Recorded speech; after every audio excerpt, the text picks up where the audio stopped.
10 తలలు ఉన్నోడు రావణుడంట, ఒక్క తలుపు కూడా చెడులేదే రాముడి కంట. రామ రావణుల పెట్టి రామాయణ మాట గట్టి మంచి చెడుల మధ్య మనని పెట్టారంట. ధర్మాన్ని తప్పనోడు ధర్మరాజట, దయలేని వాడు యమ ధర్మరాజట.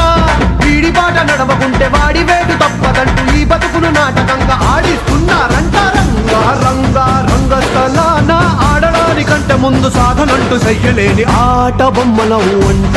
మనమంతా తోలు బొమ్మలవు అంట.